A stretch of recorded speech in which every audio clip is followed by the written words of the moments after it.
Masada! Hey, what's happening, everybody? Alright, it is currently, what is it, June 17, 2022, and just before 1:30 in the morning Central Time.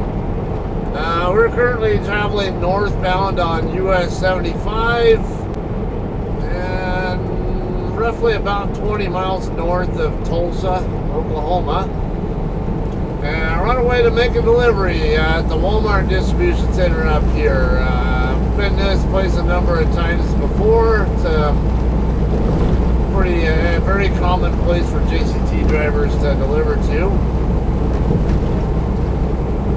Alright, so this isn't where I was originally heading with the last load you saw me pick up.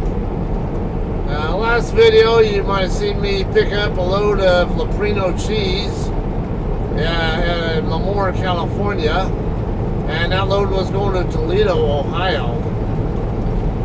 Now, obviously I'm no longer running that load because I'm coming here to this place instead. And what happened there,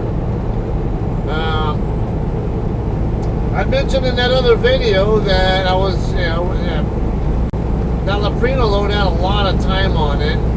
I was on schedule to be, I was on pace, to be in Toledo about 2 days early. On pace to be there on the 18th of June, and it wasn't due until the 20th of June. So I ended up stopping in the morning. Was it yesterday? Might have been yesterday, day before. I don't know. I get these dates mixed up.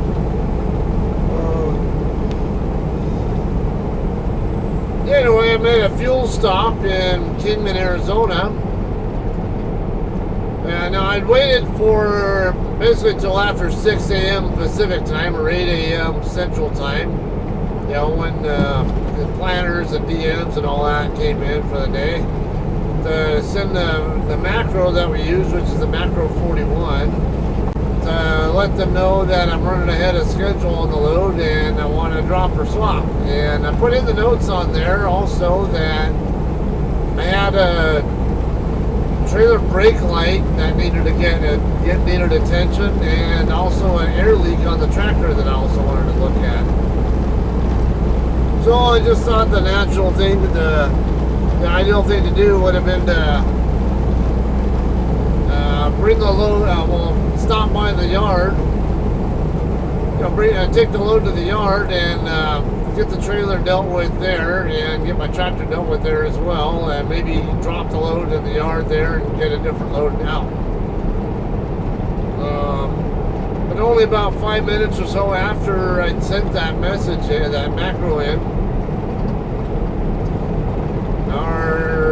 my DM's fill in, because my DM has been off all week. The guy who was filling in for her, long time dispatcher. He's been with JCT ever since it's existed, pretty much.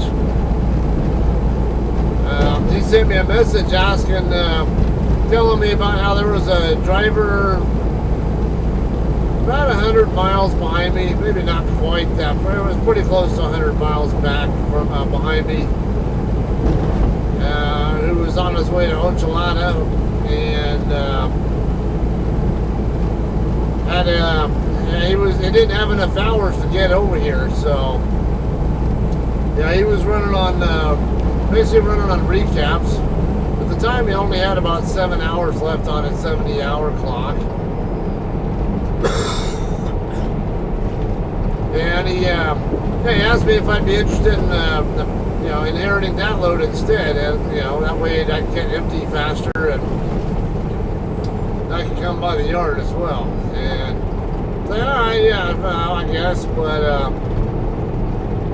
it turned out though with the other driver's hours, he wasn't going to make it past Holbrook, Arizona. So I decided, because I already was planning on stopping in Holbrook for some fuel. But I was planning on stopping at the Maverick, the truck stop off, off exit 286.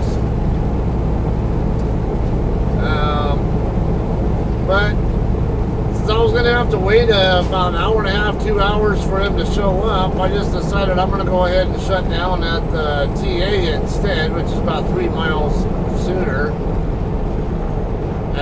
Not really where I wanted to end my shift. I was planning on ending my shift in Casablanca, New Mexico. I was trying to stretch my legs and get to the terminal in 2 shifts. And then I figured, all right, I can run in 2 hard shifts to get to the terminal, get the work done there, call it good. But that swap, it kind of threw a curveball on my plan there. Not a bad thing, because now I know for sure I'm going to be empty a lot sooner and a lot more efficiently. But anyway, I get to I ended up shutting down in Holbrook instead, which is close to 200 miles west of where I wanted it, or shorter than I wanted to shut down. But, alright, so a couple hours ahead, and they got a tire shop there, so I went ahead and checked in at the tire shop there. And I let them know, hey, I got a trailer brake light that is not going in bright. The light's up and dim, but not bright. And my tractor had the air line. There's like a little 1/4 inch tube, the quick connect fitting that it hooks up to on a valve that's mounted to the back of my transmission was leaking. So got those addressed there instead.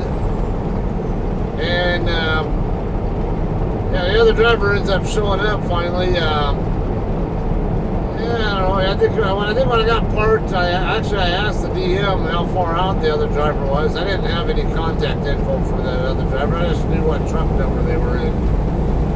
Well, anyway, he sends me a message back saying 25 miles out. I'm like, okay, because I need to get into sleeper berth, because when I was talking to the DM earlier on the phone, he said they had just scheduled the driver for a 0230 appointment delivery. So, like, all right, well, my ETA, if I just ran smoothly, was going to be like midnight, 12:30ish. Yeah, and sure enough, I was on pace to be here around 12:30. I ended up stopping out of the truck stop right here on 75, about 5 miles north of Tulsa, for almost an hour, or right at about an hour to burn off extra time, because I can't check in at Walmart DC's until an hour before my appointment time. So anyway, that's why I ended up getting the work done there. I was going to wait on the other driver to show up anyway, and and the driver ends up showing up about half an hour, or not quite half an hour after I get out of the repair bay. I got in and out of there pretty fast. County Road 3000 here, exit 1 mile ahead. That's where I'll be exiting. You can see the south end of the Walmart DC here right now. Yeah, I did have that swap didn't go without a hitch though, because when we ended up swapping trailers,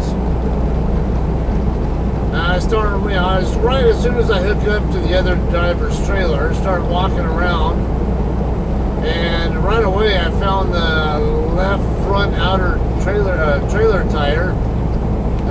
It was worn to a point where it had like a big long section of the inner tread. Had steel cord showing. I was like, whoa, this isn't good. I can't leave. It was bad where I couldn't even leave the lot there without having that fixed first. And I had already spent 2 hours, or well, not quite 2 hours of my 10-hour break now that I'm supposed to be on, sitting in the repair bay for the other trailer and my tractor. So I go back around to talk to the other driver and let him know, hey, we got a little problem here. We got a trailer tire here that needs immediate attention, and and the amount of time I have to work with on that, I had to be efficient. I only had 1 extra hour of slack time to work with really before check-in, or between my ETA and when I need to when I can check in. So I'm not going to spend my whole 10-hour break shuttling trailers in and out of that repair bay.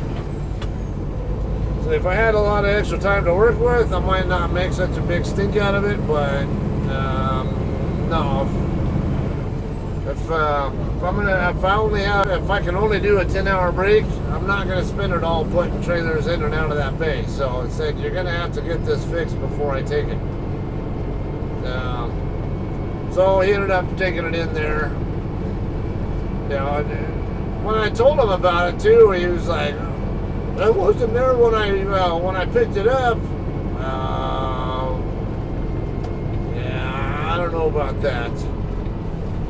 As much wear as there was on it, he thought it was like a tread separation or something. Is what it made. He made it out like. It's like, no, that's not a tread sep. That's just a freaking worn ass tire that you failed to miss, or that you failed to find. Not my first time looking at a tire, dude. I spent 20 years in aircraft maintenance, and every single day looking at aircraft tires. And I even worked in a shop that specialized in tire maintenance, as you guys might have seen in one of my videos a couple of months ago when I paid a visit to my old shop. Worked and showed you the tire shop there. And doing pre-trips on tractor trailers too. I'm no newbie at finding problems with trailer tires, or not trailer tire, but tires in general. Now we're gonna come up to this first stop sign here. I want to say, if I remember right, this is one where they don't want you to get out of your truck. At least, yeah, when you're checking in, I think they come around to you, but yeah.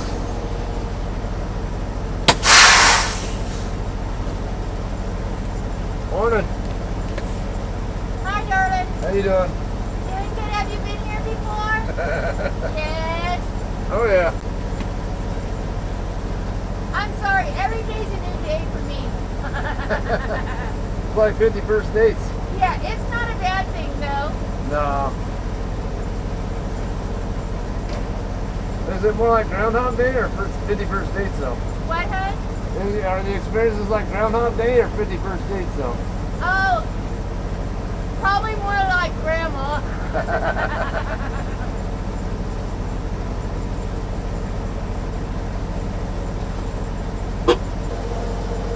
Make it at least a little bit quieter for you. Yeah, and I can see now.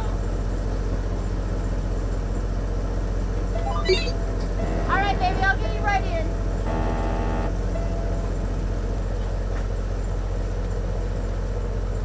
Today, babe. It's wide open for you. All right, awesome. Thank Thanks. you. Have a good.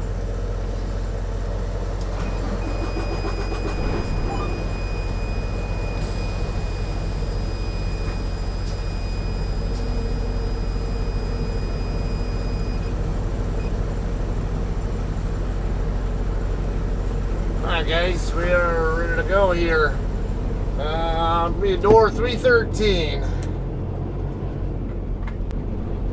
So I'm not super close to the receiving office, but not super far either.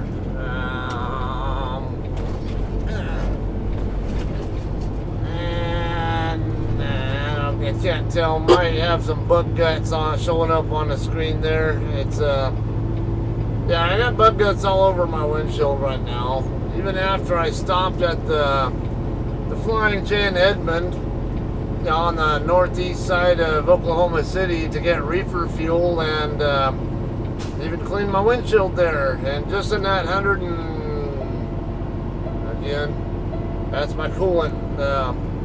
Coolant low level light. It's probably going to give me a low like stop engine warning here in a second too. Yeah, there it goes.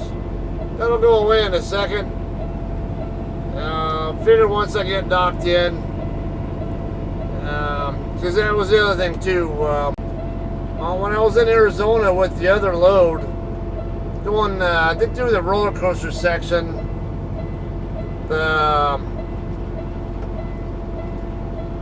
I was running a higher RPM with my Jake brakes engaged going down a hill, and all of a sudden my low coolant light comes on.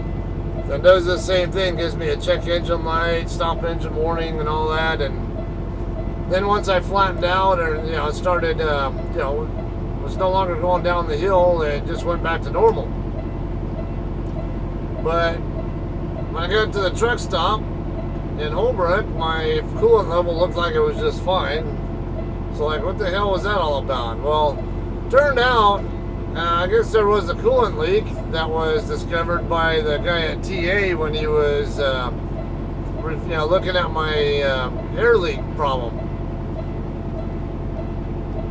And when he we did that, I guess find out the relief valve on the side of my coolant reservoir was no good.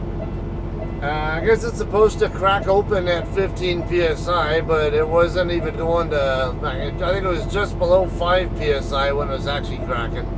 So in other words, it's cracking too early and not letting pressure build up in the tank. So I had to get that replaced as well. It was all pretty quick, easy work though, at least. But going back to the other driver though, he had that problem, and then while I was showing him that, I actually heard an air leak going on as well back there on the trailer, and ended up figuring out it was the I think the fittings on top of the right rear airbag. Okay, looks like I'm going to be next to this this weird long nose truck. Right, I got yard jockey coming here, guys walking to and from their trucks. What do we got here? 4376 Alpha.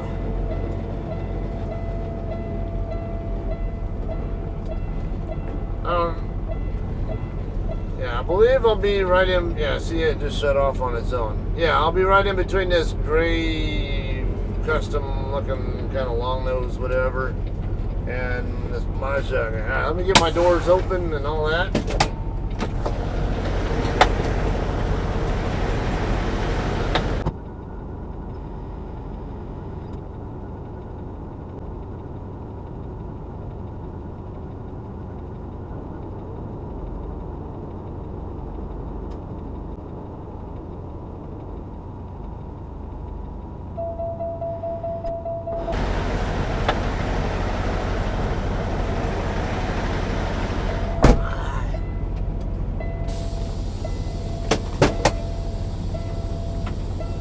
Okay, we're gonna have a pretty good straight back setup here.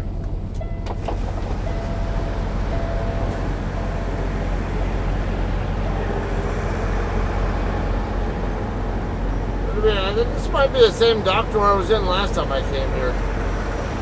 We're going to do a little bit of a modified straight back like this. I didn't. What I mean by modified is I couldn't set up my tractor. Have my tractor rotate all the way over to 45 degrees like I normally would. Yeah, because of the bobtail here.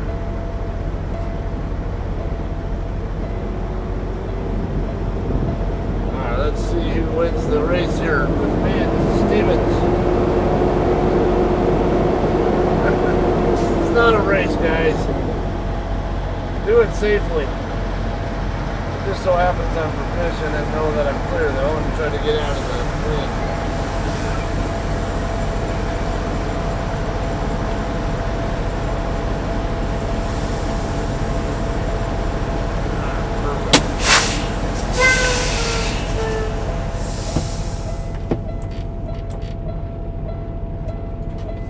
Perfect. Now, disconnected.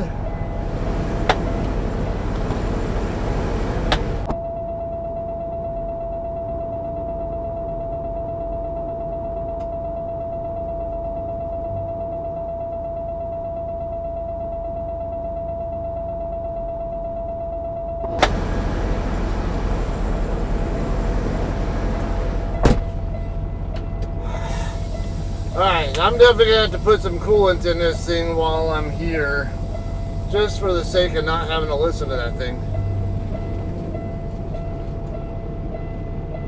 let my pressure drop all the way down. Basically letting the trailer gently come down to the ground before I pull away from it. A little bit nicer on the landing gear. Alright, very good. Alright, that should be good.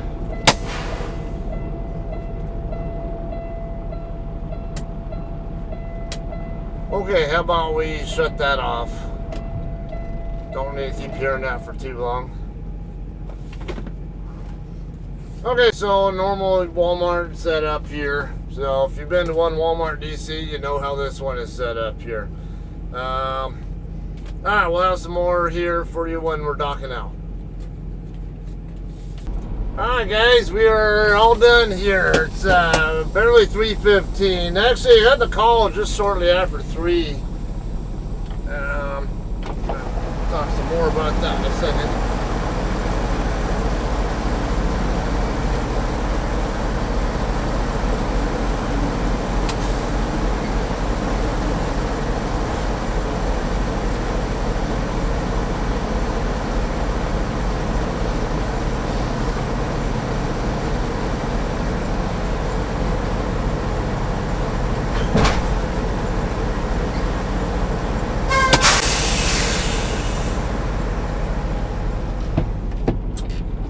You don't want to do a tug test in the door because I got to get the wheel chock out. If I do a tug test, I'll probably put it up against the wheel chock and have a hard time getting it out.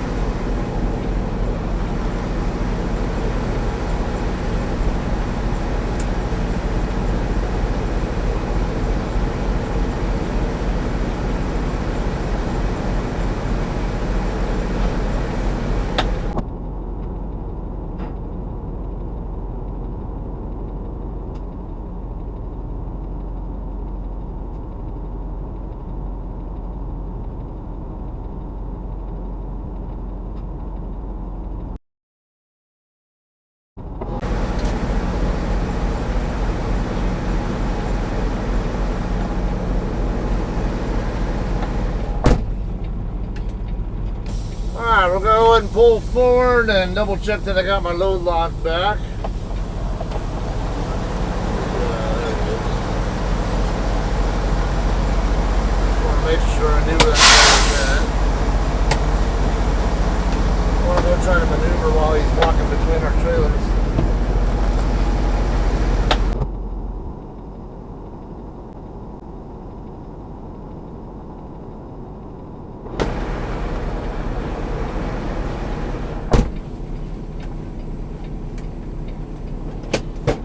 Alright guys, we're going to be personal conveying all the way to the yard from here. Forced to move by a shipper receiver. I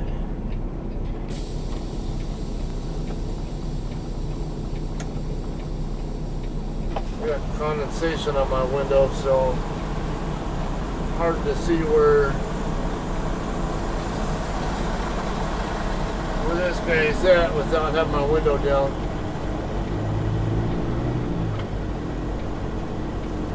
Alright, so this is a pull-in fax delivery, which means basically I just pull the freight, inventory it, and then off I go. If there are any OS&D problems, it's not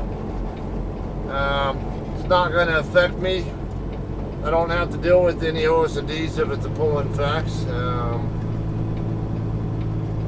I'm going to put some washer fluid on that and see if I can get some of these bug guts off.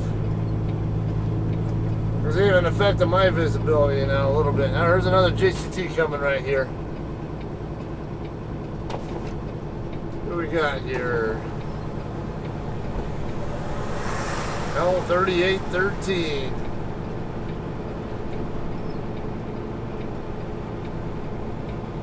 Forgot to set my empty call, but that's alright. I wanted to get out of the door before that guy did, so. Now, it wasn't going to be an issue anyway. He had to get out to inspect, I think, look. Yeah, he was doing the same thing I was doing. Double check my trailer is actually empty and my load lock is there.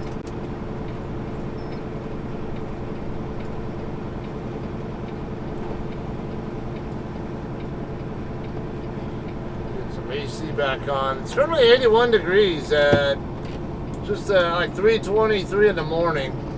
It'll be a warm day. Looking on the weather app I use, my radar. There is a heat warning in effect in some areas not far from here. This area specifically isn't in any kind of heat warning per se, but it's close enough.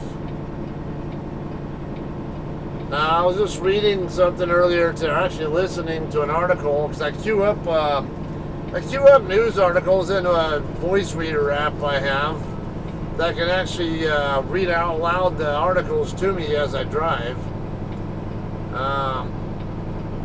I noticed one article, I guess there were like thousands or like 1,000 plus cows or whatever in Kansas are dead. And it turned out, I guess it was because of the heat. Heat and I think humidity or something. It sounded like a drier heat and or something else they mentioned too, I forget.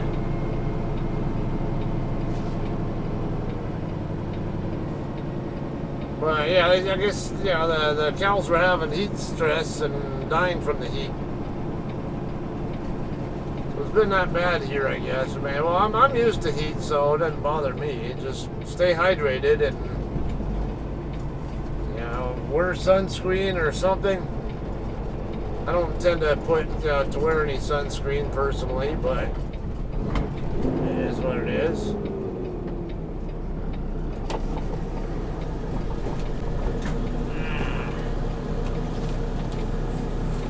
Hello. Next time, pull over on the OTR lane. Oh, yeah, the scale threw me off because I know the Walmart guys always use the scales.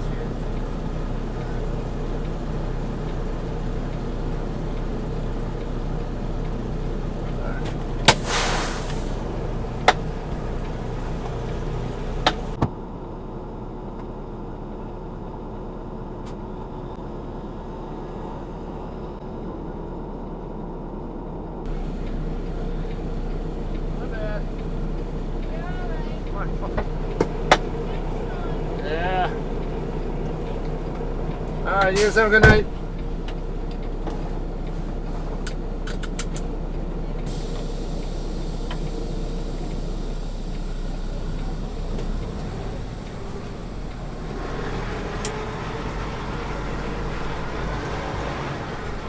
Alright, so apparently I was in the wrong lane. I don't remember this doghouse thing being here.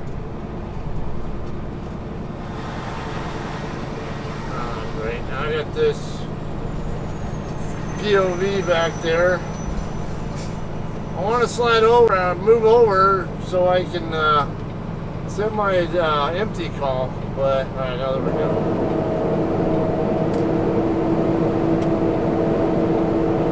Get out of the way so I can set my empty call.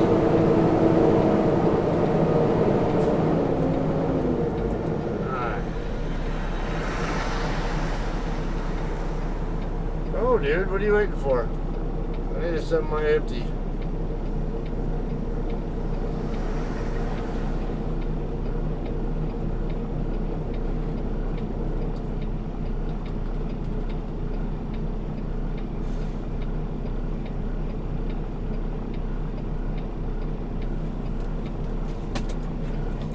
Alright, now let's talk a little bit more there.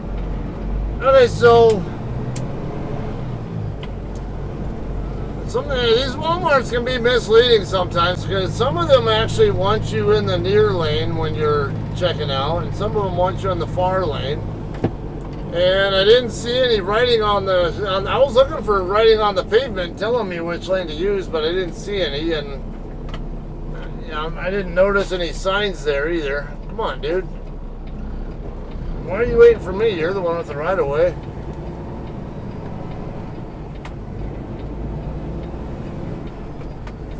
I'm not giving you a thank you for refusing to do your right of way. Wouldn't have bothered me unless you don't know how to make a proper button hook turn.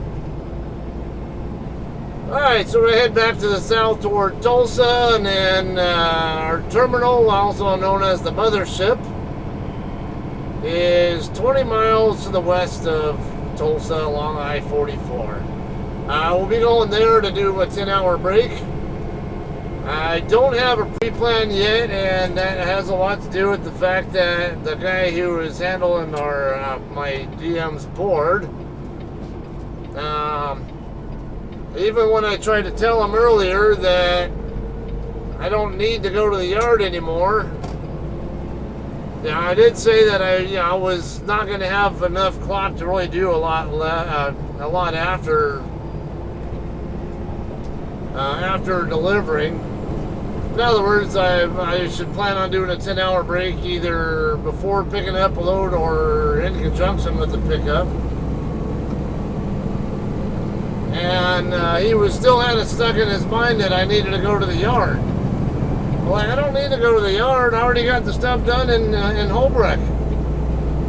Yeah, I wasn't planning on stopping in Holbrook originally. The only reason I stopped there at all was because of the swap, and I got the work done because of the swap. So I don't have a pre-plan. I have to double check that they even have the right PTA. I put a note in there telling what my when I sent my last status check, I wanted my PTA set to 1400 today. I don't know that actually got done, but we'll see. So I don't know what I'm doing next from here, but you guys have a pretty good idea where we tend to do pickups here. Lots of Rogers, Arkansas, Enid, Oklahoma, Arkansas City, Kansas, some RDOC glass loads out of, I think they're right there in Sapulpa or Tulsa, whatever. I've never been to the actual shipper. I've done like 3 RDOC glass loads, none of which I actually picked up myself, and only one of those I delivered myself. Kind of funny. Anyway, so those are some of the more likely locations that I'll be picking up from, and I won't necessarily be any of those. I could even end up in like Broken Bow, Oklahoma, or who knows. So, alright, I don't want to make this video too long for you guys. So, and again, that's I just have to surprise you guys with whatever I happen to post next. All right. So that said, I'm going to go ahead and call this one a night, and I guess I will see you guys on the next video, wherever that happens to be. All right. You all have a great night, and we'll see you then.